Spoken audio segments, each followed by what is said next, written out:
underneath me, that's what feels like. Gotta get close to you, and then it comes right through my veins. Keep it moving, yeah, I'm ready. So trouble, going down, tight. You're so weak in the knees, I can hardly speak or move. Control of this tension, it's okay. Control. What up, what up, what up, what up? That's that brand new Shenice. Officially told. What up? What up?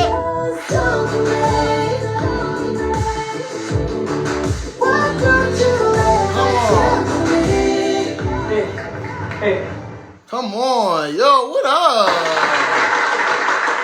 What's going on, everybody? It's your boy JErzey. Welcome back to Black Culture, the Breakdown. Yes. All right, this is episode 23, talking about music me successful. Okay? Yes. Yeah. What up, Talk by T? I see you in the building early. David, what up, bro? I see you in here.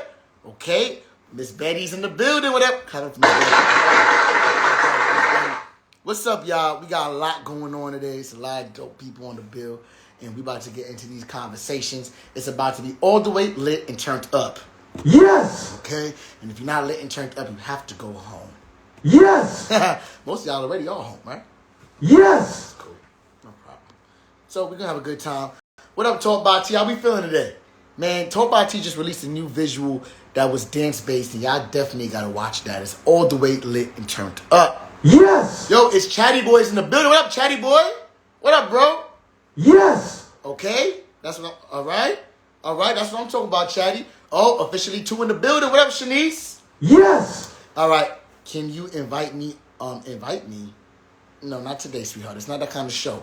All right? No. We're not doing that kind of show. It's really who you see on the bill is who's on the bill tonight. We about to get a kick started with Inglewood IV. He's not on here yet. Not a problem. We'll just wait a little second. Yes. All right? But in the meantime, let's have a real conversation. What up, Shenice? I see you in the building. Everybody say what up to Shenice, y'all. Yo, Talk by T, we are definitely all the way live. Yes. Okay? We live. All right? We live. All right? For the guard, what up, bro? Drop a comment. Listen, if you don't follow me, make sure you follow me today. It's free. Yes. Okay? Listen, if you want real good content, I'm all about quality. Let's have a real conversation real quick while Angel will get on here. I'm all about quality. Alright? I'm tired of seeing these popcorn, microwavable artists / entrepreneurs come out here and put bullshit in the forefront. Yes. It gotta stop. And we can't have it no more. No. Okay? Artists, if you a singer, if you a dancer, if you a poet, if you a lyricist, put your best foot forward. Yes. Or you gotta stand down. It's not for you. You gotta back up off of it. Am I wrong? Am I wrong? Oh, what up, GN Fitness? How we feeling today? Yes. You gotta put your best foot forward. I feel like you gotta put quality. You know what I'm saying?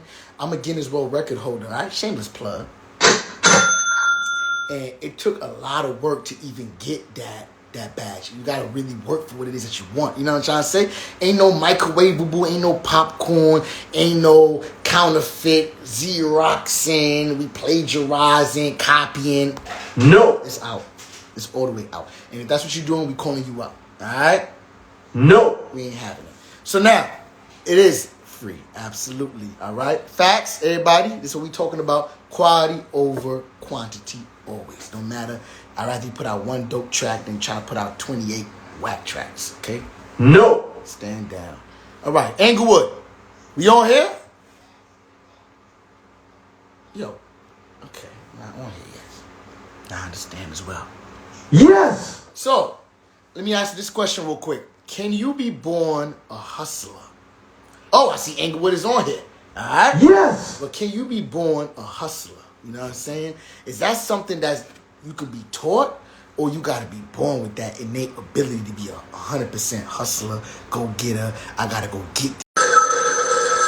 Let's get Inglewood on the live. What up, Alexis? I see y'all. How y'all feeling?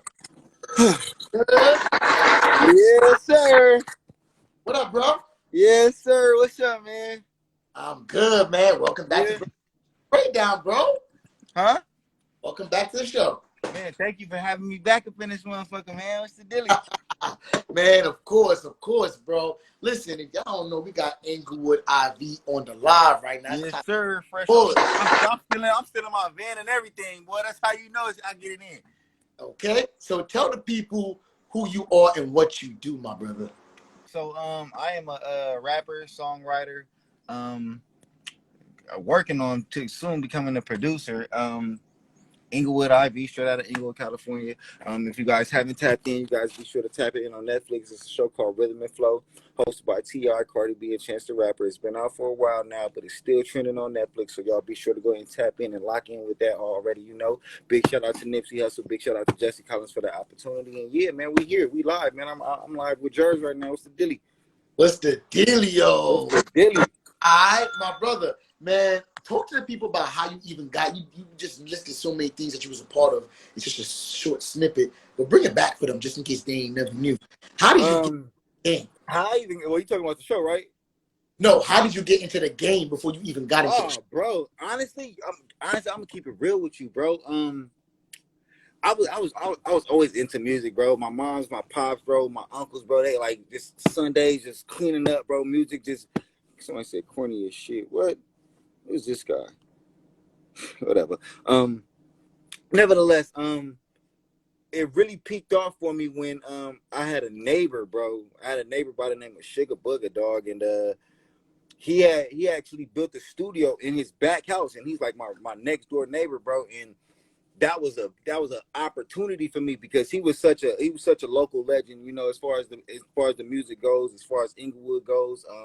He got a couple of hits out, and I was just like, we just connected, man. He found something in me that I didn't even know that I had, and he helped me put out one of my singles, helped me put out my first video, and from there it was just like, bro, it was go time. It was go time. Definitely. So then, like, baby 22. Hey, man, we ain't gonna address you. We not even gonna address you. Listen, we ain't okay. No. We're not gonna do that. All right. So now let me ask you this: now, how old? Bring it back to like young Inglewood. Like, how old was we at this mine? Like, where was we at in the dome? Oh boy, man, young Inglewood, bro. I would definitely say like around like 8 or 9, man. Like back then, I was listening to music, bro. You know, the internet wasn't popping like that, bro. So you know, you couldn't if you want to know the lyrics to a song, bro, you couldn't. It wasn't just easy as accessible as it is now, man. So what I would do was, I would take my notepad, bro, and I would listen to the song over and over and write the lyrics down myself, or at least what I think I heard, and rehearse them. And that became a program to me to the point where like, damn, why am I always repeating and reciting everybody else's stuff, bro? I could do this myself. And that's when I first picked up the piece. Yes. Like, yeah, this is it. This was it for me. Yeah. So now, all right. So now you mentioning all this, and I feel your energy. How important was it for you to be good at what you did, though? Like, when did you start to be, yo, I gotta actually spit real bars? Honestly, dude, it was like that from the jump. It was like that from the jump, dog. Like, I felt like there was no one in my age group that was into music the way that I was, and I felt like, damn, this could possibly be an opportunity for me.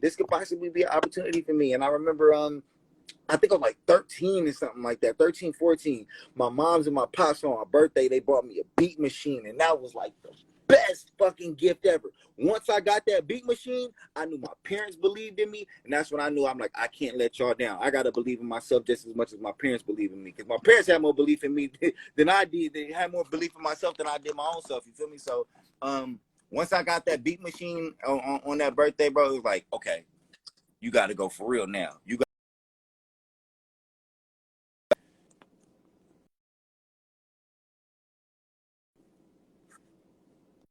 We froze. Sure. We about to be back. Yeah, I can hear you now. You broke up for a little bit. So I'm saying, who did you look up to as inspiration? Like, who was your peoples that you was like, The way that he rap, I'm about to Easy. feel a That's little. easy. That's easy, bro. Back like bro, it's T.I, Ludacris, and Nelly, dog. T.I, Ludacris, and Nelly. Don't get me wrong.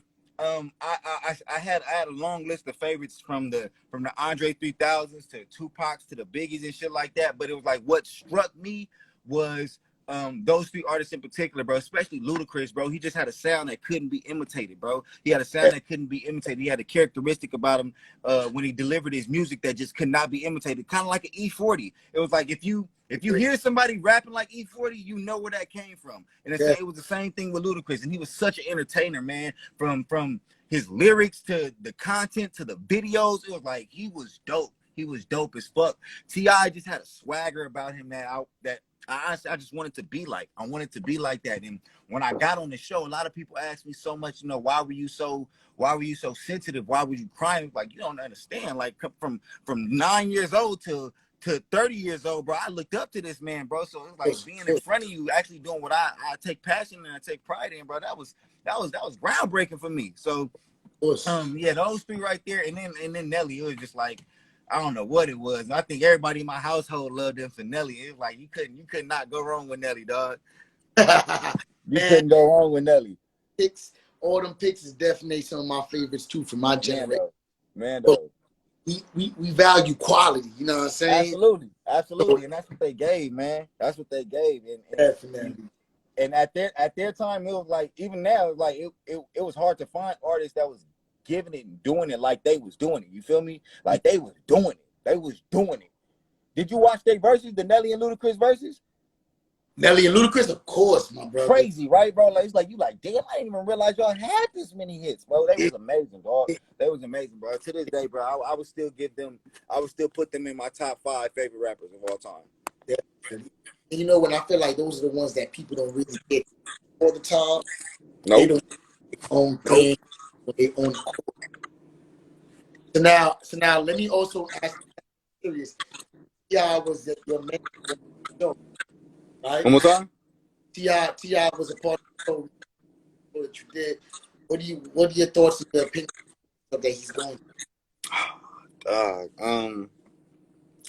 It's mixed emotions, man. It's mixed emotions, but then again, it's like I know how the media works, especially after being on Netflix. I know how they can spin shit. I know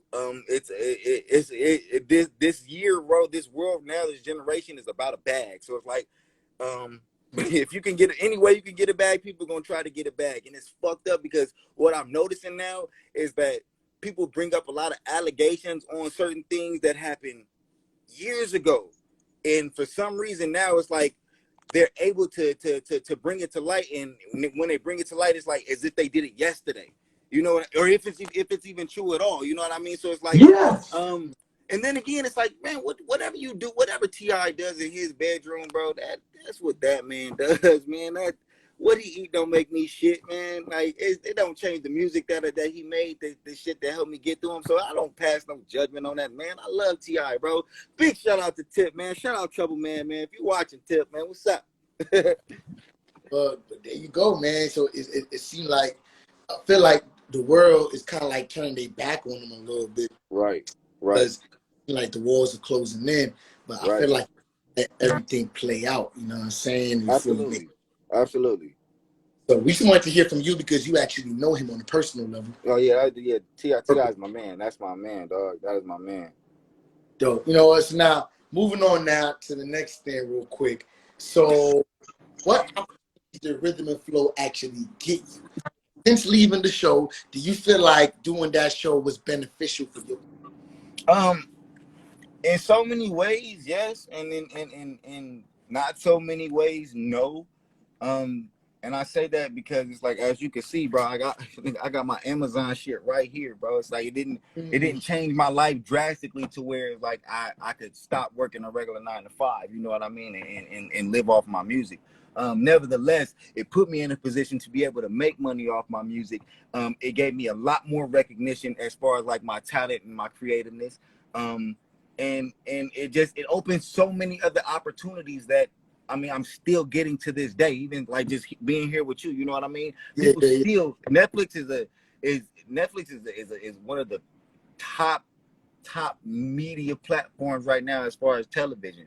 And for the show to have been out for as long as it has, it's still on Netflix, which means some people are still going, no matter where you're from, some people are just stumbling across it and still checking it out, which means it's never too late for me. You feel me? It's never too late for me. I don't know who's going to see that and be like, damn, you know what? This nigga's hard. Like, it's never too late. So it opens so many doors, man. I am forever grateful, bro, for Netflix and all the producers, Jesse Collins, especially my boy Lauren, man. Shout out to my boy Elbug, man. He was the one who actually he plugged me with the whole thing and how that whole situation played out. I think we discussed it last time, but if it wasn't for him, I wouldn't have been there at all. I wouldn't have been there at all. So big shout out to them. Big shout out to them.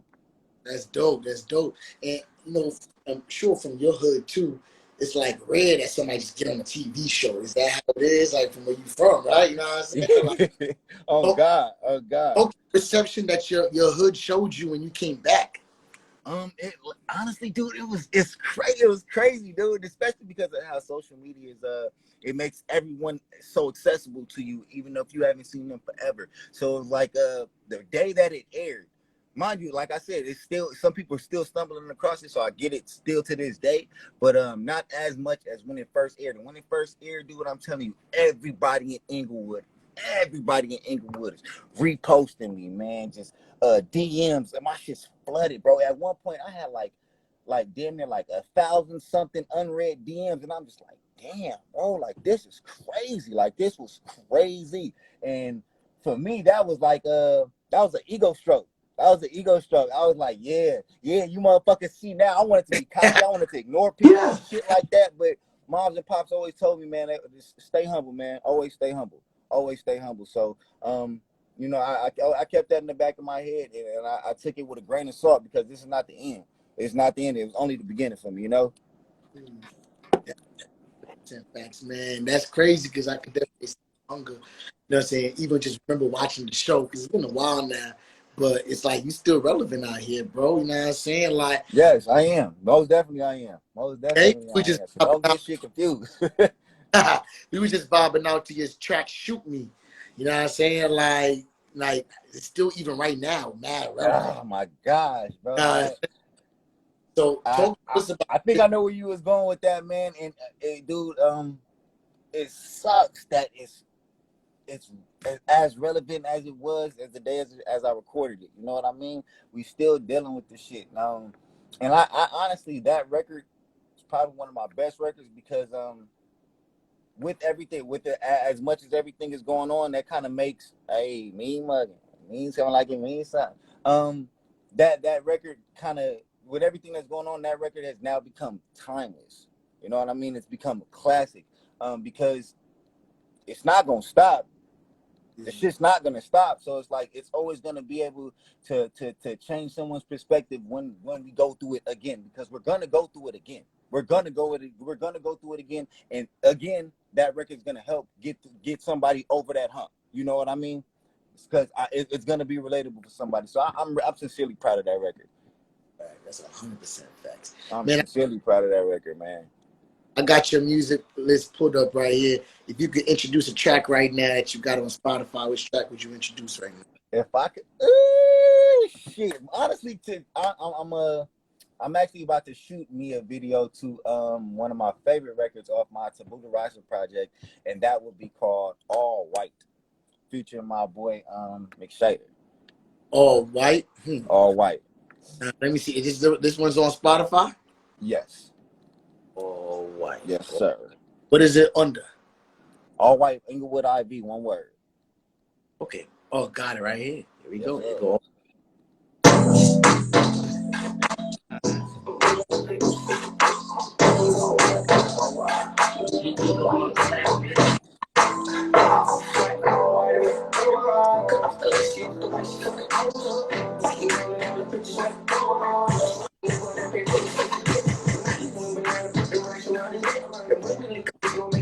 Shaking like a pom-pom.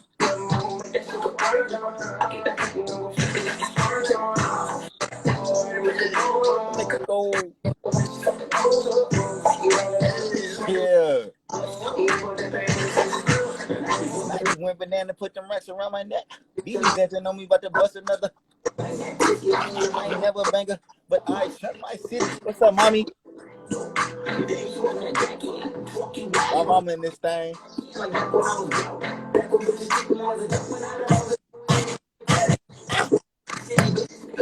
Oh. Nah, pull it. Pull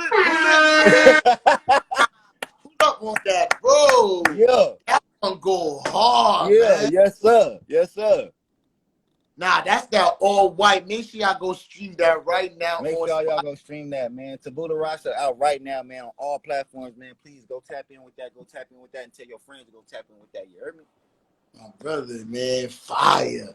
Now, how important is it to be like 100% grounded in this industry? You know what I'm saying? Like, you see, you got your 9 to 5, but you still putting out music. You still keeping this off, right?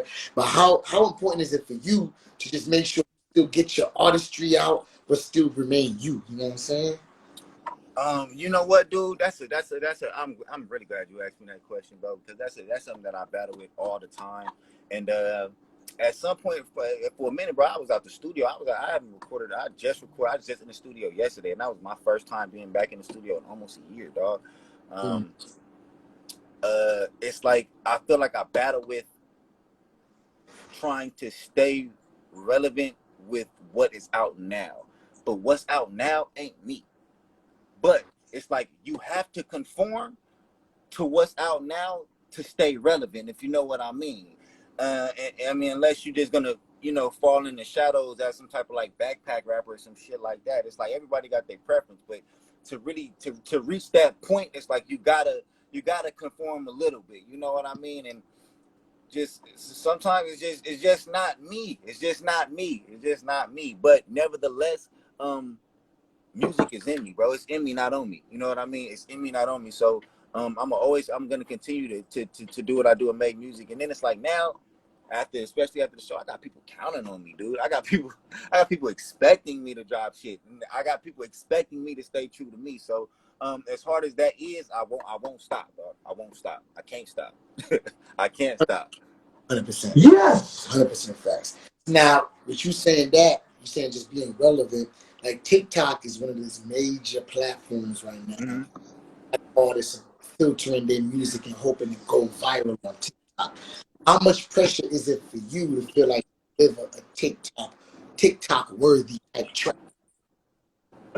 The craziest part is like, bro, you'd be surprised, but I found myself like asking for beats, getting beats like, yo, is this TikTok worthy? Can I do something to this? Can I make this? And then it's like, I got a daughter, bro. My daughter's 11 and she's like an avid TikTok user. I'm like, yo, I'll go to her ass like, what you think of this? You think this is cool? Like, you think I could do something with this off TikTok? And she, yes, daddy, or no, daddy. And it's like, then again, that goes back to conforming and having the conflict between conforming and staying true to myself. It's like, I don't give a fuck about TikTok. I don't give a fuck about TikTok. I don't care about TikTok, but I need that platform if I want to excel any further than what I am right now. Of course. So you know what? So it seems like you got a mixture of like the old school, where you understand it, in touch with the new school, and really make that make it work for your career. Yes. You need it, man. You need the versatility, dude. You need the versatility, and I feel like that's what a lot of artists nowadays lack. They lack the versatility. They lack the musical knowledge behind a lot of things. I feel like I mean just like even just knowing certain artists. I mean I forgot who I was talking to the other day, and Prince came about, and they were like, "Who is Prince?" And I'm like, "The fuck?" Like, damn, like, you don't know Prince? Like, damn, you don't know Prince? You don't know Purple Rain? Like, damn. And, when people, not saying that you need to know who these older artists are, but you got to understand, this industry is it's a big-ass recycle. It's a big-ass recycle. Even now, I've never heard as much music out now that's been sampled from older music. And when I ask my baby, so like, hey, do you know where this song came from? She's like, no. You think this is new? You think this is new? Like, this ain't new. This ain't new. That's crazy. It's 100% crazy, but it's facts. It's the reality. But I'm learning too. You got to meet people where they at. You know what I'm saying? If you want to make an impact, you got to stay relevant through the era. You just can't. Absolutely, man. And you know what? I feel like Snoop Dogg, he's done a great job at moving with the time, dog. He's done a great job at moving with the time. A lot of artists that came up around him in his time is like, where are you? Where are you? Snoop Dogg is maintaining his relevancy through so many different areas of music, and you know, he's a perfect example of conforming but also staying true to yourself. Definitely. You know what I mean? He's a perfect example of conforming but staying true to yourself. Facts. So now, Yes. what's new for Inglewood, man? What we gotta be on the lookout for, and what you got coming? All right, so I've officially, once I started getting in the studio yesterday and doing everything, man, I'm actually gonna start I'm working on my next album now, which is Brief Intermission 3. We pushing for December.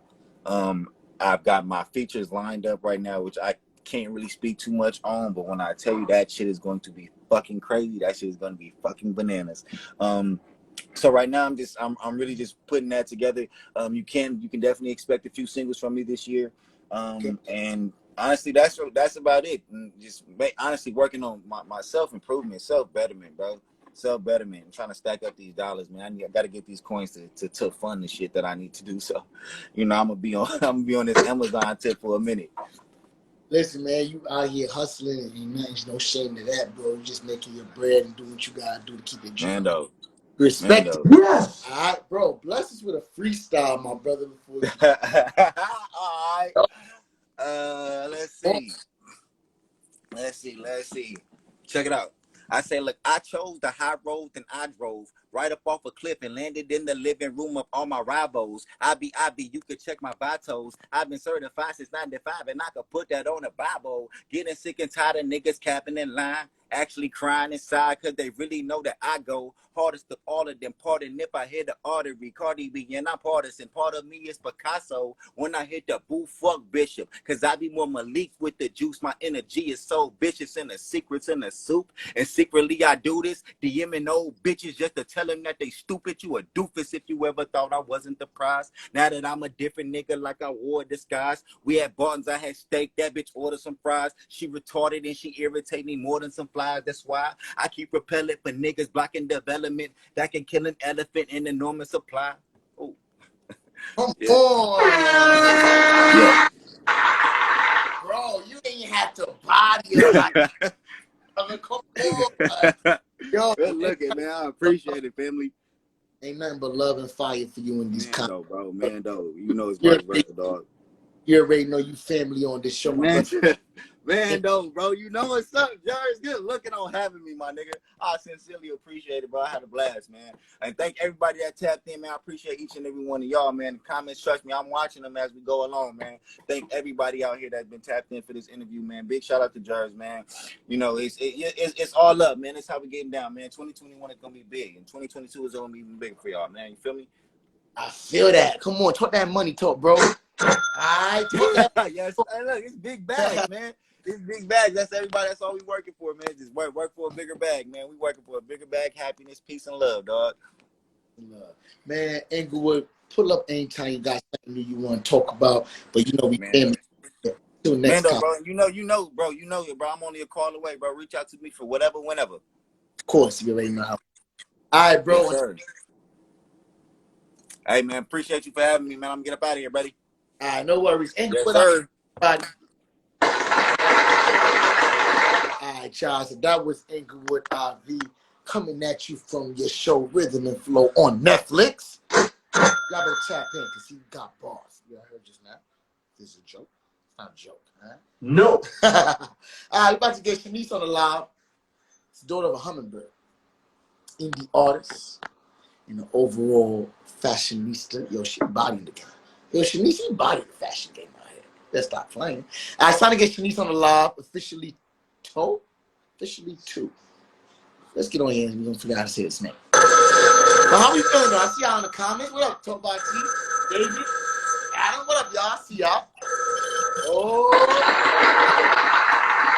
What up, Shenice? Huh? Hey, I what's going coach on? that. First of Hey. all, you look beautiful. Thank you. I'm not feeling well, but I'm here. Okay, you know what? I'm glad that you're here. But you don't look like you're not feeling well. I disguise it well, I guess, but thank you. Well, listen, welcome back to the show, and I'm glad that you just, are on here and just blessing us with your radiance. All right? So let's bring it all the way back for the people. This is Shenice's second time on Black Culture doing the season 2 check-in. I think the last time he was on here was like 5 months ago. Yeah. We were like knee deep into the pandemic then. It was Literally, freshman. literally. So he's back. So let's bring it Yeah. back to people that don't know who you are. Tell them who you are and what you do. My name is Shenice, better known as Two. I'm a recording artist, author, and now in less than 4 weeks, I'll be a licensed esthetician. And that's what I've been doing since the pandemic, since you talked to me last. I've been in school and I'm opening a beauty bar in August. So I've been just on my entrepreneur tip, still been doing music. I put out a single called Talk to Me back in March. I did a video that's out on YouTube if you want to check that out. Like you said, I am the daughter of the beautiful Tweet. And yeah, I just been chilling. I've been on my grind, man.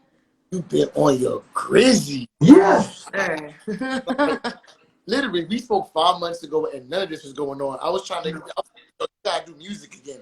And now you're like, please, I did a song and I got a new business and I'm writing a book and I'm in school. Yeah, Not all that. all of that. Let's bring it back to school first. Let's start off there. So you going to school to be an esthetician. I follow you on the gram. I don't really see you post too much about that. So Well, with I kept it a secret because I'm a type of person like I like to manifest things privately first. I like to get in knee deep into stuff. Yes. Um, and now that I'm almost finished, I'll be done in less than 4 weeks. I wanted to share it with the world, so I posted officially my logo and all that stuff maybe a couple days ago. But I've been in school since last July of 2019. Oh no, 2020. I'm sorry. And it's been such a rewarding thing for me. The pandemic kind of pushed other passions out of me since the world was closed and I couldn't tour anymore. I decided to explore some other things that I'm passionate about. I didn't totally disregard my music, but I was still working on that slowly. So I'm super excited, man, because I'm able to really do some other things that I'm passionate about and help other people reignite the glow with inside themselves. So it's still art to me. It's still something that's rewarding. So I'm excited. Face by Two is out. We're launching officially August 1st. So yo, okay, you out here just collecting all the coins, okay? But we ain't even get to all them spots yet. We still on this esthetician. So, you know what I'm saying? You got a beauty bar that's opening up. Tell us about it. Go on, tell us about it. well, me and my mother are partnering together. It's Touche Beauty Bar. And we've always wanted to work on something together. There's some other things that we want to do. We want to open up a lounge where we are. But she saw a passion in me like she always does. And she's just like, I want to do this with you. I want to make another dream of yours happen. So we've just been talking about it and it's manifesting faster than I thought. So, Let's yeah. go. Yes. Let's go. Now let me ask you this. This is a business question. Like, do you feel like you can handle going into business with your mama? We're gonna see. I think so. I think honestly, us working on music together brings us closer, but sometimes we butt heads about it because we are both so passionate about it. But when it pertains to my esthetician stuff, like she's more like a quiet investor. She doesn't know anything about it as far as the medical stuff and the education behind it. She's more so like an investor. So hopefully she don't be in my way and be all up at the beauty bar dancing in the videos. I'm Yes. just kidding. Nah. I think it's gonna be dope though. I'm excited about it. I think it's gonna be an opportunity for us to be closer, and explore other things. So I'm excited. Dope. You know what? It's really interesting because people always say you don't do business with your friends and you don't do business with family members. But there is specific people, family member, friend, stranger, that's a specific person that you can do business with. Does that make sense? Yeah, Like, I heard you. Yeah. as long as they understand the unspoken code. Like, we only got, Yeah. but we doing business. It doesn't have to, Yeah. break up whatever relationship we have Mhm. prior. You know what I'm saying? Yeah. That's dope, and I'm excited to see how this goes for y'all. So Yeah. where's You gotta come get a facial or get a manicure or something on the oh, house. where's it gonna be at? We're located in Florida, but I'm also renting a suite in Atlanta. But that's gonna be probably earlier next year because so many people in Georgia are like, "Yo, when you coming down here, I want to get a facial." So I'm like, "Ah, all right, cool." So I'm sure it's going to happen soon. So I'm working on that. But right now we're located in Florida. I think for me, like when it's a person like my mother who wants to venture off and get into real estate and business, what person better to invest in than her seed? You know what I mean? Like creating that generational wealth and getting back to that Black Wall Street type of mentality where we're building up communities and it's bigger than ego and it's bigger than what us just as people, but we're also where we live. There was a hurricane and it kind of like pushed all of the low income families out, and a lot of job opportunities were gone. So there's a lot of gentrification happening. So for me, I'm forward thinking, like just getting more job opportunities for us melanin people. So it's bigger than my ego. It's bigger than, oh, I'm going to business with my mom. I'm not really thinking about that. I'm thinking about the opportunities that are going to come from us just taking a leap of faith and just, being passionate about something. So yeah. Okay, all Yes. right, and Mhm. that's right there. But when you care about other people, it comes back to you 10,000. Yeah, for sure. I believe that. Definitely, and I feel that even through the live. I'm sure everybody watching feels that. Now, Yes. let me ask you this: now you're about to go into business with your mom. You've been working with your mom, and that's your mama. Are you tired of the comparisons of your mom? Like, are you feel like you got given your own identity? I think now, it's more of like a giving flowers type of thing. I think it's dope. Before, I was so adamant about making my own name, but I think now when people bring it up, she's my mom. I can't negate that. Yeah. That's just like with Solange. Like she's made a name for herself, but she can't take away that she's Beyonce's sister. So I think people do it in a very respectful way now, where it's not as disrespectful or disregarding who I am as an artist. People respect my music. I have my own fan base. Um, and I've been able to really establish my own identity in the industry. And then for me, it's not always about clout. For me, it's not always about I'm doing this for a reaction. My motive is always let my art speak. I'm gonna put something out there because I really want to do it and I'm passionate about it, and whatever happens it just happens. And honestly, this year things have been coming back to me great, like great opportunities that I haven't even looked for. So I'm grateful for that. So I'm not tired of the comparisons. I think my mom is amazing. She's laid a strong foundation for me and my kids and my kids kids. We just gonna keep that going. You so you said Yeah. kids about kids, Kids, okay? kids, kids, kids, kids. Okay. Well, I'm looking on your gram right now, and you said Tweet 20. If Tweet 2021 was a person, uh, so it seems like you embracing all Mhm. of the tweet times Shenice slash your kids embracing it. You know what I'm Yeah, saying? you gotta embrace certain things because when you reject certain things, like you kind of do yourself a disservice. That's my mother, and I have to give her flowers regardless of whatever. You know what I mean? And I think in that picture, it's a little backstory. Like the Yes. cover of her Southern Hummingbird album is that same yellow background that's in that picture, and we both are 31. In her album cover and in that picture that I took that I posted, we both are the same age. So for me, it's just like I'm coming into my own self, but I'm also realizing, wow, I look like my mom and I need you, ma. Like, I know I've been rejecting your help for years because I've been trying to prove a point to you that I could do it. and prove a point to people that I'm not my mother, I'm Shenice. But now it's like, nah, let's do something together. I want you on my album. I want my next single to be with you and Missy. Like, write this song for me. So for me, I think it's even helped heal our relationship too. So yeah, I'm not neglecting that because I don't want her to feel slighted. I don't want her to feel like I'm being disrespectful. So yeah, it's power in unity. So Boys, come on. Yes. this industry is cruel too. So if you got somebody, family, or somebody that's close to you that you trust to walk this journey out with you, figure it out, communicate, and walk it out together because there's so much divide, there's so much going on in this industry behind the scenes, and there's so many people like depressed. So yeah.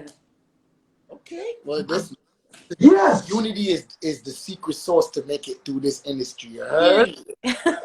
Now, let me ask you this. You are a second-time mom. The first time we spoke, you had just had a baby. You was like, I can't do the interview right now because I'm about to have a baby. And I was like, oh, okay. And now it's like your baby's about to be walking. Like, you know what I'm saying? Yeah, Like, for real. Like so, he about to be walking, he crawling. He got a little man bun now, Dallas. you know, He'll be 9 months next week. So second time mom, I'm I'm tired. I don't want no more kids. It's so challenging because when I had my oldest son, I went from having him to getting signed to RCA to going straight on to a retired tribute. So my mother was really his mom. And I put my first son through what my mom put me through. So in retrospect, it was like a repeated cycle. So I made it my business to kind of like be more present. And thankfully the pandemic happened. And it was good to me because I was able to really like find my identity, man, as a mother, as a woman, not even as an artist. And I think when I actually took time to heal as a human being and figure out what I wanted to do, I was able to manifest so many different beautiful moments in my life. And my art was able to be more free. Like I'm not creating from a bitter place. I'm not creating from a depressed place. I'm creating from being free. And it's such a rewarding feeling. So my son brought resolve to me and healing. And Yes. it was a horrible experience going through postpartum and things like that. But I pushed through and yeah, he allowed me to figure out who I am. And I'm just ready to hit the world by storm. I know it's open outside. So, hey, I'm outside all summer. What's up? it's definitely outside. Yes. I'm outside with it. It's time to make that money. All right, Shanice. Like with your mom being a grandma now, how is she just being like a grandma to both of your children right now? She prefers Mimi. She don't like grandma because she still feel like she young. But she's a dope grandma. Like she be taking care of all of us. Like she it's me and her. We both single, so it's kind of like where we going, what we doing. We went to the park for Memorial Day. We took the boys to the park. So she kind of like my sister slash mom. So we have little cute little moments at the house. Like she's a dope grandmother. She's very tapped in with what's happening with the boys. Very much that protective grandmother. She's like Aiden's mom, my oldest son. Like he goes to her before he goes to me about anything. So yeah, she's super supportive when it comes to my kids. So I appreciate her for that. Of course. Mm-hmm. Yo, Yes. all love, and at the end of the day, y'all all generations and generations and generations. Man. No, Y'all, for sure. right, that's just how it's gonna be. So now, let me bring it back to the music. Your mom has put down such quality music that even if she chose not to do a song again for the rest of her life, she would be good. She's done her She work. good. Like she good. Let me ask you, for you, do you feel like with the quality, the amount of work, the quality of work you put down, do you feel happy with your legacy so far, or do you feel like you have a long way to go before you can achieve what you want? I'll say this, like one thing that I learned from my mom and being around Missy and Tim, like how to establish longevity and put out quality music. And I think Yes. our generation, we really don't know the importance of artist development. It's like non-existent now. And like you said earlier, you said something like, I'd rather put one quality song out than 28 corny songs. And I think my mom and them like kind of really drove into me identity and being set apart and doing your own thing, even if the multitude doesn't understand you, staying true to you as an artist. And I am very adamant about not conforming, not really, y'all talked about the TikTok thing earlier. Those conversations come up in certain studio sessions, but for me, like, I always go back to the foundation. What would Missy think about that? If it happens, if somebody pick up one of my songs and want to do one of them retarded behind dances, cool. But that's not what I'm not gonna, I guess, put my creativity in a box for an app. They didn't have that back then. They didn't have Instagram back then. They didn't. And I think Alicia Keys had posted a picture of her in her studio, in her apartment. I don't know if you've seen that post. And I think she was celebrating the anniversary of her first album. And that picture gave me chills because that generation before us, they didn't overcompensate. They didn't post beforehand. They didn't have to post to prove anything. And now we're in a generation of oversharing to where by the time your album come out, we don't want to hear it because you've already shown us you in the studio. And I think sometimes discretion helps your rollout. You know what I mean? So for me, I'm very calculated. My mom and Missy have laid a strong foundation. If I move too soon, Missy texting us. Me and my mom and Missy in the group chat, and she like, y'all, I actually think you should re-sing this song. I don't think this the right song. So just having those two legends like be on my side and tell me the things that I don't necessarily want to hear because I want to move based on what our generation is doing. They have a formula that has worked, which is why my mom is still getting booked in 2021 singing songs that came out in 02. So we have to go back to the basics. It may take you a little time, but you remember back in the day, we didn't even know when artists were in the studio. And they would be in the studio for months at a time, working on music. They had to work harder. They had to go do album signings. They had to have people sitting out. And I want to go back to that. Sam Ask and going to the CD store. They were in rehearsals. You know what I'm saying? Like, and now our generation want things so quick. They don't want to rehearse. They don't want to create. They don't want to write records. And I'm not knocking anybody. You know what I'm saying? But there's a formula that has worked. And I think we would see less. Every year we see 20 different new artists. And then we don't hear about them no more. I don't like that. I don't want to say one-hit wonders because that's whack. You can take a break if you want to. But I think music as a whole right now, like, we got to come together and look at what the OGs taught us, what they did for music. You know what I'm saying? That's why you go to parties and you still hear certain records because they're classic. And I'm thinking about 10 years from now, what records will our kids be listening to? So I'm so grateful. I didn't mean to ramble, but I'm so grateful for my upbringing and my mom, even the silent lessons that she's taught me, even from her things that she's went through in the industry has really taught me how to move in this business. And that's why you may not see a lot of music from me, but I'm very focused on that one quality versus putting out a whole bunch of just random stuff. That's never going to be me, yo. I'm sorry. Okay? But that's what it's about. I'm, again, creative director. I work with a lot of artists. And a lot of them reach TikTok success by accident. Yeah. By accident. And By accident, yeah. And they get in rehearsal, and I'm like, yo, we're not about to really be doing this. This is not TikTok. Yeah. Not really. You know what I'm saying? You can't go on stage. That's bullshit. And you got stamina. You got to know how to perform. You got to know how to actually have breath control. There's a lot that goes into this shit. Yeah. You know what I'm saying? I feel like people just take the quality out of music because it's so clout. And it's kind of disrespectful because artist development is so layered. It's from dancing. It's from how you record. It's how you perform. It's how you talk, how you handle yourself in interviews. Like, it's such a layered thing. And I think this generation is just like, they want the results, but they don't want the work for it. They don't want to work for the results. Yes. And I'm the type of person, put me in the rehearsal hall with a choreography. I want to do a live show. I want something that's dope. Like, I love to perform. You know what I mean? Like, and that's why you see a lot of artists that don't know how to perform now. They know how to post great content, but when it's time to execute, it's like let me ask, I'm bored. what do you think about these new girls that are out right now in music, specifically rap? Let's talk specifically about Sweetie. You know what I'm saying? She is a rapper, but I think that that major performance ability. What are your thoughts? And then she said that she was going away to a boot camp, going for a while because she got to get her stuff together. What do you think about all of that and even putting music out if you're not even ready to perform? Okay, let me just say this. I am an icy girl, okay? I love Saweetie. I don't know. It's just something about her spirit for me that's workable, even if the music doesn't connect to everybody. There's something about her heart.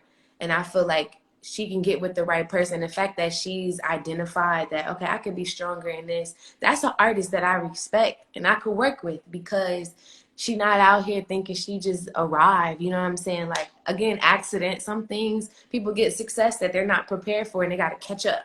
Like, oh shoot, I didn't expect that song to go number one, so now I gotta level up to be a number one artist. You know what I'm saying? And people like Doja Cat, I love the work ethic. SZA, like Yes. I look at work ethic. Even if you don't connect to the music, you gotta look at the heart and the consistency of certain artists. Because the wave has changed. We can't get mad at what they're doing because we've changed the standard.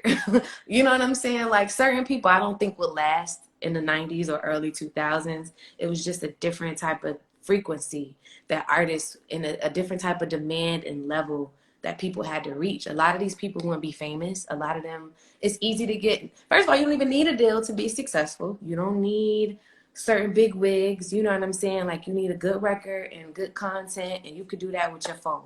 You know what I'm saying? So you can't really not. I can't knock people for what we've created, the culture that we've created, and how easy and accessible it is. All I can say is, as artists, because it's so easy, you have to continue to reinvent yourself and level up. Just because the standards are low, don't mean you have to be a low standard artist. Rise above that. You know what I'm saying? Like, Yes. I'm gonna keep challenging myself. That's just like when I used to run track. Like, you know, You you might have the little what do you call it? The little things that you jump over, the little hurdles. Like I want the ones that's taller than me. If I can already jump over it real fast, like I don't want quick success. I just don't because you gotta keep conforming to get up there, to stay up there. You know what I'm saying? So I want music that's gonna last, even if it takes it 12 years to get where it needs to get. I don't care. So I'm just, my mindset is different. And you know, I'm encouraged and inspired by a lot of these newer artists. But I don't think it's their fault. I'm not gonna put all the blame on them because we've somewhere along the line we've changed the standard. So you can't knock them. what, and I do think that somewhere along the line we did change the standard. Mm-hmm. Our responsibility to change the standard back. All right, Yes. bring Yep. Prince, Michael. Let's bring back quality to the forefront. If you could really sing, let's pull up. You know what I'm saying? No matter how you look, Kelly Price can still blow. Faith Evans can still blow. All of these people that are still universal singers are still Yep. universal.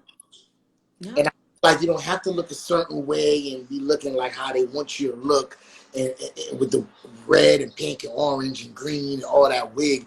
I feel like sometimes it just cheapens our our artistry. Just Yeah. depends. And my thing is like, you know what I talked to my mom about, like you had to be original to even break the mold back then. So even if you got the Milli Vanillis or the colorful kids or the backpack kids or the whatever, you know what I'm saying? We need to normalize great talent too again. I feel like everybody's on that same frequency where you're just putting out whatever because whatever is working. But nah, let's normalize hard workers. Let's normalize making the hers number ones and the people that can really sing number ones. You feel what I'm saying? Like, Yes. and it's gonna take us to create that culture again where people even feel comfortable. Because a lot of people that are substance artists to me aren't getting the appreciation and the flowers that they deserve. There's no way BJ's and Chicago kids shouldn't be charting.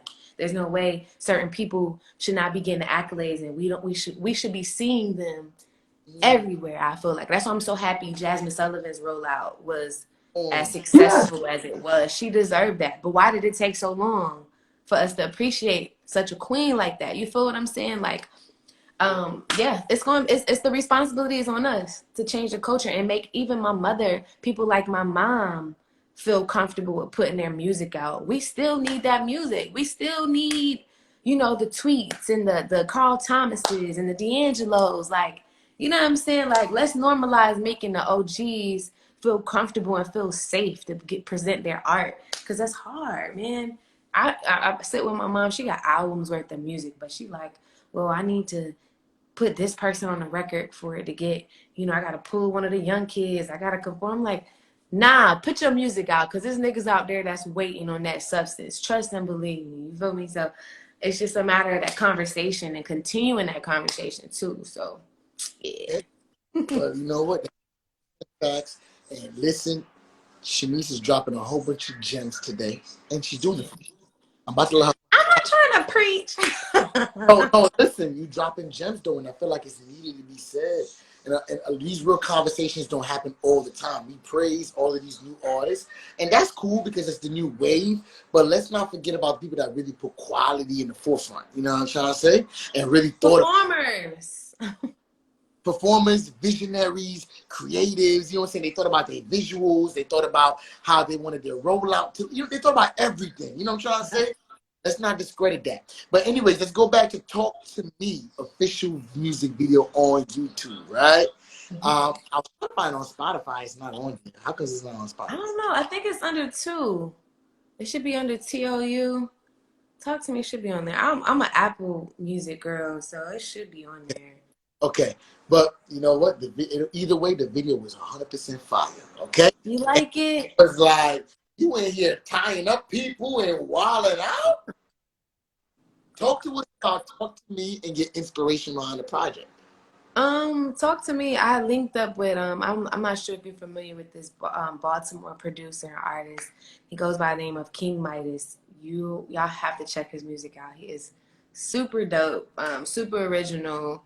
I linked up with him. I did some records on his album that came out last year, and I had just had my baby, maybe like 4 weeks after I had him. I flew out to Baltimore, and he played the hook for me.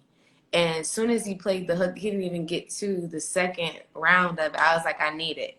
Mm-hmm. And we linked up with Micah and his brother Josh Lay, and we wrote the record. And for me, Talk to Me, even though it's fun and it's a little risque, the message for me was just being vulnerable. I had just broken up with my youngest son's father.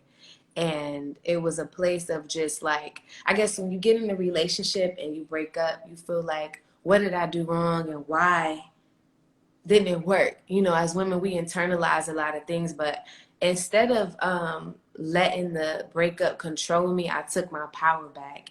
And that song is, how women, we calling somebody and they not talking to you, like, nigga, you had a classic and you crashed it, my dude. So it's kind of like an anthem for me, but it was a way for me to heal myself through that breakup. It's a personal record. It's a true story.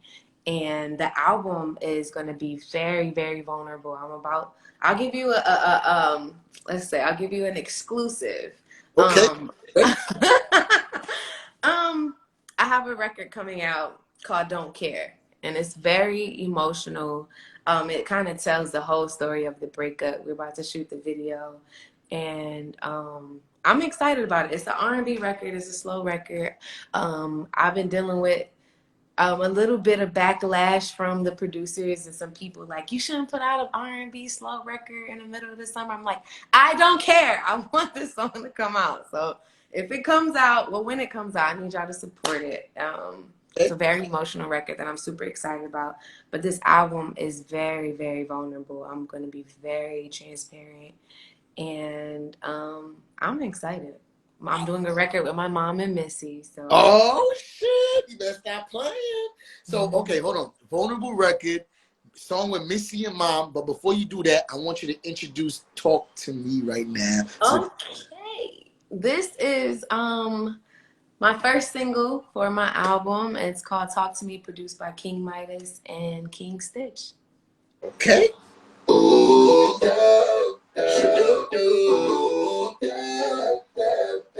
some fire emojis if you feeling this. That new Talk Live 2.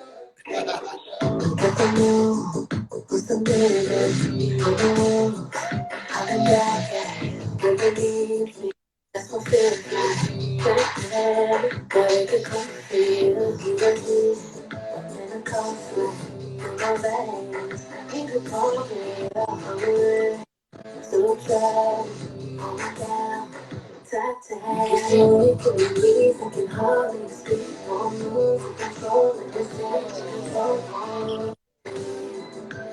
Control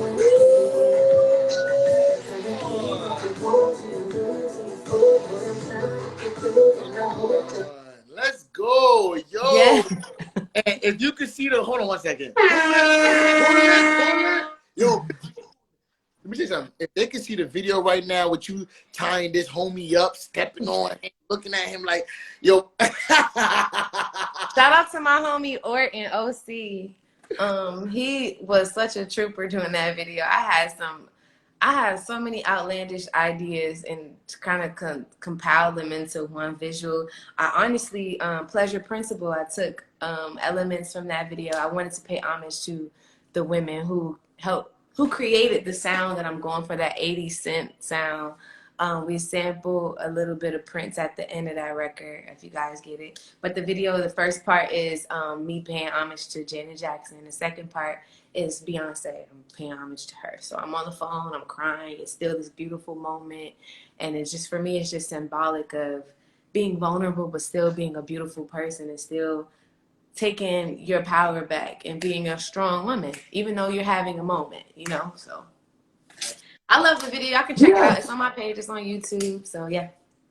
Listen, that video is 100% fire. I co-sign that, okay? All right. That's 100% facts. And you know what? It's visually pleasing. I love just being a beautiful artist, just be a beautiful artist. And I feel like you owned it. You know what I'm saying? Like from the first part, from the Janet, when you were saying to me, I seen it. And then how you transformed into Beyonce with the phone and the makeup. Yeah. You really did that. You know what I'm saying? Yes. Kudos. Huh? Okay? I said you did that. Oh, thank you. My son toy's going off. I had to come into another. Where they at? Where they at? They right there. They can say what up to the live real quick? My oldest son with his dad and the baby sleep, so I had to come somewhere else so he couldn't hear me. Yeah. No worries. I understand. So now, talk to us about the new track you got coming out with your moms and Missy, and what we should expect from that. Well, I honestly felt like it was time to redo the two of us, but more mature and have a record where me and mama, it's time, it's overdue. The first record that we did together, I was like 12. I'm 31 now, so it's gonna be a fun record. I have some other collaborations that I'm working on manifesting, so I'm super excited about that. So we'll see. I'm taking my time though. I'm not in a hurry because I think that putting the right music out versus putting fast music out is very pivotal. It's very important. So I'm taking my time. It's not going to be much longer though, but once I get the beauty bar open, because you got to understand, like, music for me, I'm super passionate about it, but because of the new wave and frequency, is pulling more out than it's pouring in for me. So it's kind of like I had to take a step back and say, okay, does this make sense financially? Emotionally, am I ready to pour out everything and not really know if the return is coming? So for me, I had to really make those hard decisions. I wanted to do a powerful visual for Talk to Me and let people marinate on that for a little bit and buy myself some time. So I'm only going to move when it feels right. So it feels right to put another record out right now. Yes. Let's see. You gotta move when it feel right. You better stop. Shenice, you've been doing music for so long, and you've been just in this game for so long. Do you feel like you just overall get the credit that you deserve as an artist just by putting in all your mentals to your visuals, the type of songs, the tours you've accomplished with Salon, done so much in your career? Do you feel like you get the credit? Yeah, I do. I give myself the credit because sometimes I have to take a like a trip back to memory lane and realize like you really have been doing this since you were like 14. Like I've been actively like full time doing music since I was 18. So it's just been a long journey. I've been able to be on stages that were in my wildest dreams, and I don't take those things lightly at all. I've been able to travel and meet some of my biggest idols and inspirations. Even though I think I call certain things like the non-negotiables. Like, of course, like I don't really seek to win a Grammy. I don't really care about Billboard charts like that. But I care about the people. So to hear people come up to me and say, okay, your voice did this, or when I seen you live, or you actually took time to shake my hand and come talk to me, like the stories that I hear is kind of more rewarding than waking up to a #1 record, because that's not why I create. I create to see people's lives being changed through art.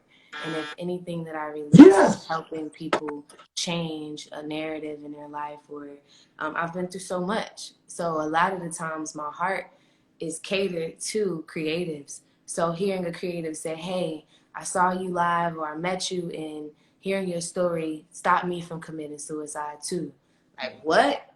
That is way better than waking up to my song Yes. charting. I don't care about that. Somebody's life, you know what I'm saying, was changed just from an encounter with me. So I do feel like I get the credit, and I'm still a work in progress as an artist. So I don't really see myself as an artist. I see myself as a vessel. God put me on this earth to be a vessel and be a help to his people. So yeah. Let me ask you this: how do you make your money? Being just as a business entrepreneur, as a businesswoman, Mm-hmm. does music pay the bills for you, and do you feel like you're ready to expand into other ventures? Talk to us about that. Well, I've had multiple streams of income since I was 25. I thought that was something that I needed to establish Yes. early on. And honestly, if you think about it, no artist, I don't think, is solely making their money from music. So I always tell artists to, until your music can fund your life, you need to be having other things going on, because your music is going to take a lot of resources from you. So keep that 9 to 5. When I was on the road with Ty, I was still working in corporate America. I had just released my book, and I had some other opportunities going on. So I would literally get off the plane and go clock in, until God was able to get me on a bigger stage, and Solange was able to demand time from me because she was paying me a salary that was worth me leaving everything behind. So no, music isn't the only thing that I make money from. So that's why it was so important to go back to school and become an esthetician and open up my salon. I've always been a businesswoman. I've always been somebody who is forward thinking. So for me as an artist, that decision to put my music on a back burner was a business decision for sure. Like I hear people all the time, like, when you gonna put the music out? When it can help me Yeah. not have to do other Yes. things, okay? Because I know so many people that are prideful, and because of social media, they'll rather sleep on a blow-up bed than go get a job. But for the sake of music, like, you don't have to be a starving artist. You need to be a smart artist. Work smarter, not harder. And a lot of the times people don't Yes. want to go get no jobs, but go get a job, sweetheart. I was clocked in. Like, baby, don't play with Yes. her. And I always tell younger artists that tell me all the time, like, I'm gonna quit my job. Are you sure? Can you still do music and maintain a 9 to 5? Your answer should be yes. Everybody should be clocking in, because nobody is Beyonce. Beyonce doesn't just make money off music, honey. She got Ivy Park. She got all types of other investments. So until your music can fund your life, you need to be funding your music through a 9 to 5, because it's expensive. Visuals are expensive. Yes. Clothing is expensive, especially for women. Studio time is expensive. Everybody's not giving you free studio time. Visuals. Producers, visuals, rehearsal space, all that stuff adds up. That one video alone cost me like 4K.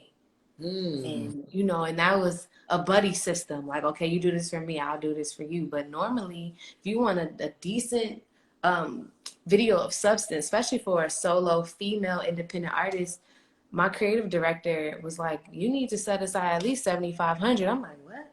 For a video? Are you kidding me? Baby, no. So for me, it was just like, girl, go to school and don't let nobody pressure you out of keeping a job and keeping your funds intact. So she works. She's gonna work. Yes. Dude, boy, you said, go to school. You were so funny. But, you know, listen, but, you know, I feel like a lot of people don't want to hear the reality of things. And, you know, for these microwavable TikTok stars that are popping off right now, it may look great right now. But Oh, in yeah. 4, 3, even 2 years, what's the game plan when the fizzle burns out? Because just because you go viral off a trend, me and you can do a trend right now and go viral. Oh, yeah. Of course. Right? So what's the if that's not You your gotta think about, you know, I was talking to the producer. He said you can't live in this moment. You got to be thinking 3 moments from now. And a lot of times people live in the moment of right now, but you need to be thinking about what you're going to do a year from now, 3 years from now, what is 5 years from now. And even if you're going to be the artist that gets on the TikTok wave or the social media wave, make it work for you. You know what I'm saying? Like, get those little investments and get those little connections going. I can't be doing the flat tummy teas and the, you know, certain things. And I'm not knocking nobody that do, but that's a lot of stuff. That's a lot of, go get a job, sis. It's okay. Nobody's going to judge you, but I'm judging you sleeping on somebody's couch when you have the resources to go do what you need to do. Because music is not doing that to you. You're choosing to do that. And for me, this one, I can't. I'm just. Yes. right? No. It ain't hurt. You know what? Now, talk to us about the versus battle. Have you been watching the versus battle? And I know that you just posted on your Instagram too that Kim and Swiss just went off and they played your mama's tune. But have you been watching? Yes, I have. Now, I missed a lot of the SWV and Escape one, and I was really hurt about that. I need to go back and look. I was in school late. Like, I've been doing doubles in school. Like, I'm in school from 9 to 3, but I also go back at 5, and I don't get out till like 9 or 10 sometimes. So, like, she be busy. So, I missed it. I don't know what I had going on. I think I was in school or something, but I need to go back. But I've been tapped in, honey. Like, I did see Uncle Tim play my mom. I posted that. I love the Earth, Wind and Fire and Isley Brothers one. Oh my goodness. My mom knew all them records. I'm trying to think what my favorite one has been so far. I loved all of them. I'm trying to think. Ugh. What was your favorite one? Let me try to remember which one that I liked the most. It was Beanie Man and Bounty Killer. That was dope. That Then one was hard. They went off. it was Nelly. Inglewood IV was talking about Nelly and Ludacris. That was dope. Yeah, that was a dope one too. SWV Escape, even though you missed it, that was okay. I was getting my life with Method Man and Redman though. Cause listen, Method Man is my husband in my head. Like, he is fine. I was getting my life. Method Man twice your age. I know, it's all right. It's all right. It's all right. It's all right. He still look good. Listen, you so funny. I really want another female one though. I really want like a Shaka Khan and Anita Baker or somebody like some classic queen. Excited about that. We'll see. Be a good one. That should be a Soulja Boy and Bow Wow. That should be funny. I literally, my AIM name, remember AOL Messenger? I was Lady Shad Moss for a long time. So I was a diehard Bow Wow. Oh, so you ride with Bow. Yes. You so funny. So now let me ask you this. With R&B music, do you feel like, because you're like I mentioned before, you were like an R&B, a music connoisseur, right? And I gave you that title the first time because the way that your music is displayed, it's very eclectic. So you have influence from R&B and jazz, house, and techno, and there's so much influence in your music. You know what I'm saying? That's what makes you a connoisseur. I wasn't just saying that because I really dive into it, and I want to know if you feel like R&B is dead. You know, do you that? Oh, baby. First of all, he said he need to find somebody to do a verses with Joe. Joe is literally my favorite male vocalist ever. Like, I don't know why they keep playing with my man, but Joe can sing his behind off. And I don't even know who they would get to do it. Joe and what, Tyrese or somebody? Or Yeah, Tank? That Tyrese would be kind of dope. or Tank. Tank would be good Tank with. would be fly too. Yeah, so that we need to make that happen. But is R&B there? I would say no because the people who have the formula to R&B are still yet alive. So it can't be there because we still have people who hold the true essence of R&B. I would say that the demand of it is a little weird to me, or the lack thereof. Like, I just don't understand why we're still. Well, for me, I'm a '90s girl. I'm a '90s baby, so I'm gonna crank my '90s playlist. That music is just classic. And then you double back to the 2000s with Confessions by Usher, Brandy Full Moon. Like, it was just a certain type of wave that those artists were on. It was consistently good freaking music, man. Like, it was albums. Yes. So, we've created, like I said, a different culture where it's a lot of singles. It's just a lot of stuff. Like, to be honest with you, I feel like real rap is kind of like a little shaky too. Okay, all right, not playing. Let's talk Yes. about that. Like, so I think across the board, music, the standard is the gospel is a little weird now. You know, Gospel is not. It's not. it's not giving what it used to give. Where's Mary Mary? We need a J Moss album. It's just certain people need to come back and keep, you know what I'm saying? Like, the only thing that may be still consistent is country music, but everything else to me is just not giving what I feel it needs to give. And I feel like we're expecting her to carry a whole genre by herself, and she can't. Yeah, She's not even true to me, real true R&B. She make it do what it do, but I mean, there's definitely. still that hip hop.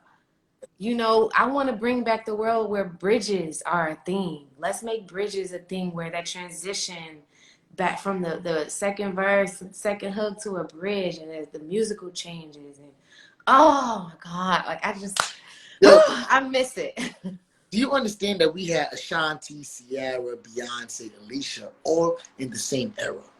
So this is why it's consistently good music. It wasn't like one came first, one came second. They were all out at the same At time. the same time, giving us grade A music. Like, A. Marie had a dope ass album. Oh, Ashanti had substance music. Like, and we can always, when it boils down to preference about, okay, can she sing? Is she my cup of tea?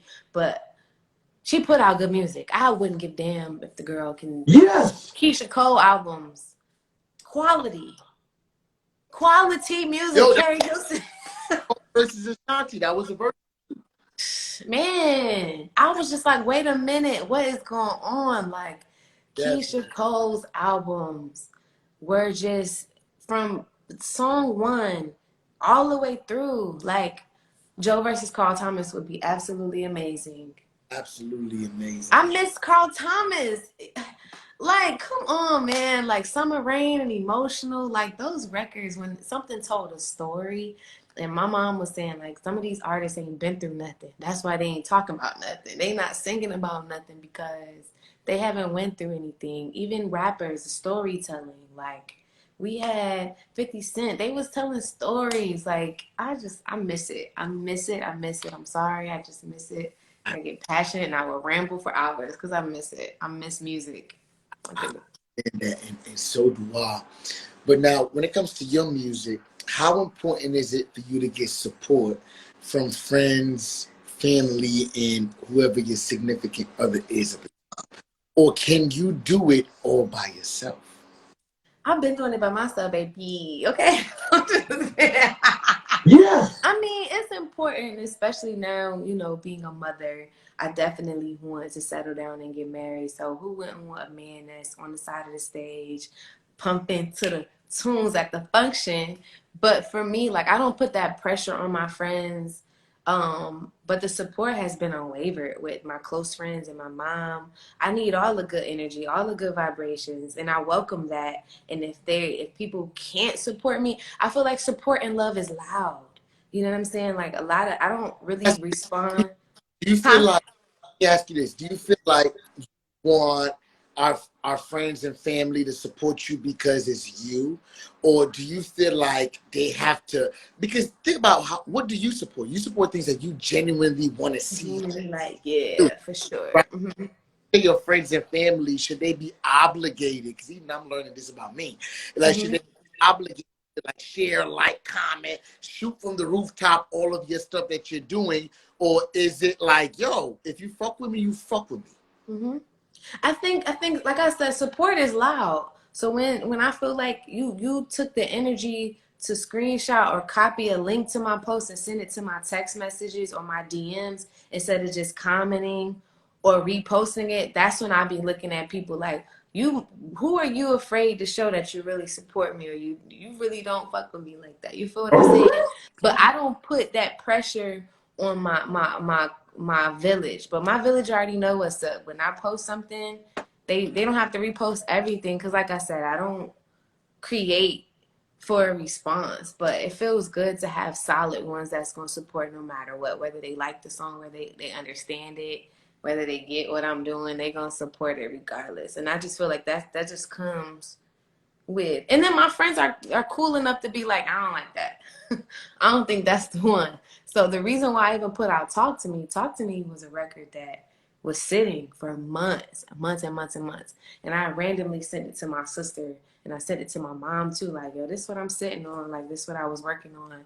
And my sister was like, yo, that's next level, put it out. Like, that's a great record, So if it wasn't for my sister really pushing me to put that record out, I would have never put it out. So people are very vital, instrumental people like that to help you make or break certain decisions. So, but if nobody don't support me, oh well, I'm gonna still rock it out. So now, how about your significant other? How about your boo, whoever your homie is that you got in your corner? This Where he he at? Because he missing action. I need one. You got a friend, a homie, a brother, or something? well, listen, I may have some friends for you. You know what I'm saying? But shoot, but let me say this though. Are you the kind of person that can just allow him to just not be 100% into you, and you would be fine with that? I don't know if I'll be fine with that, because honestly, like, in my lifetime, when it comes to dating, like, I have a lot of guys interested or like to pursue me, but they can't handle all that comes with me. So it's a lot of the times where they see what really comes with me. And sometimes it's been niggas trying to get in who are artists, and they just want to be with me because of who I'm connected to. So I've been like having to decipher, like, are you really down, are you really, but I'm not really going to put pressure on my man to be industry savvy, if that makes sense. But he got to be a writer for me. Like, you got to come to these shows if you available, because I want a busy man, nigga, that's productive, that's doing something with his life. But what woman that's an artist wouldn't want to? You see JErzey on the side of the stage pumping Beyonce up, so surely little Jack can be on the side of the stage supporting me and pumping me up, baby, period. You know what? That Yes. is on point. But I'm gonna say this though. How often can you find a B and a J? And I feel like that is such a crazy standard to live up to, and everybody's trying to find that, especially as artists, right? It's like, yo, I'm looking for a B, you looking for a J. How often you think you're gonna find that? Never. I've been attracting pastors, child. Some on me. I can't. I can't get the pastors away from me. Ooh, get away. The men of God be flocking at me. But I don't even want to date an artist. I did that before. I dated a producer before. So I just want somebody with good energy. I don't care if he a dancer. I don't care if he paints. Good energy is just good energy, and that's what I'm trying to manifest. Somebody who has like the same likes and desires as I do. So yeah, Beyonce and JErzey, there's just something that's different, man. Like, so even setting yourself up for that expectation, you're gonna fail every time, I feel like. Okay, that's a fact. Now, Yes. let me ask you this: can you date someone that has kids? I used to be like, I don't want nobody baby daddy, whatever, but now I feel like that's something that I may have to accept, and I have somebody that's a mature. Hopefully, his baby mama married and got kids and ain't thinking about him. But kids aren't a bad thing, you know. I have 2 kids, so I can't just be like, I don't want nobody baby daddy. Like, so yeah, I could date somebody with kids. It depends on how many, but It depends on how many, all right? No. I don't want no man with 5 kids and 16 baby mamas. Like that's a lot of women to juggle. Like you got to pick one of your baby moms at that point and marry her. Cause no, that's just too much. You're gonna introduce me to all these women? Like I can't. So now, what if you dating somebody that got 0 kids, and now they dealing with whatever it is that you have to offer? Well, I'll say this. Like I know a lot of women always say that I don't got no baby daddy drama, but I really, truly don't. So, you know, I'm just a mother that's very involved with her kids and a very business savvy. My music is very important to me. So if you treat me right and stay clocked into what I got going on, I won't bring you no baggage because I just have 2 children. I don't have no unfinished business with either one of my son's fathers. So, I mean, you coming into a respectful, resolved situation. So I expect the same from you. So I'm not afraid to date somebody without kids because I know I'm going to treat him like a king and he's not going to have no drama. So, period. Yes. Out here that you out here well crafted. Jesus spoke on you. All right, Shenice is touched by Jesus. Everybody, you ain't better stop playing with her. Yes. All right. Listen now. Hey, Ryan J here. Everybody's definitely tapping in with us, and you've been such a dope act on the show. Thank you so much for pulling up and just being authentically yourself. Of course. And you always look beautiful. You know what I'm Oh, saying? really? I just put some lashes on and some lipstick because I was like, yo, I look crazy. I've been in bed all day. I was like, I don't feel good. I don't know if it's like food poisoning or the little virus that's been going around. Not COVID, but it's been like this little 24-hour like little stomach bug that everybody's been having around here. And my son caught it from daycare, and I'm just like, oh, maybe I done got it. And I just been in bed all day, haven't been able to eat nothing. So I was like, I'm gonna still do it because I do not like to pull out. So here Okay. I am. Yes. Well, you know what? Professionalism is 100% respected. Mhm. How important, tell the people that's listening, how important is it to just be professional at all times? Like, tell them that. Oh, that's another thing I taught. I was in artist development at a young age, and your word is your bond. All you have is your name. So being professional, that's another thing that I learned from my mom. Like she wasn't in the tabloids a lot with mess. You know, she's always conducted her business from her band, from producers she's worked with talent agents, from touring. Her business is A1.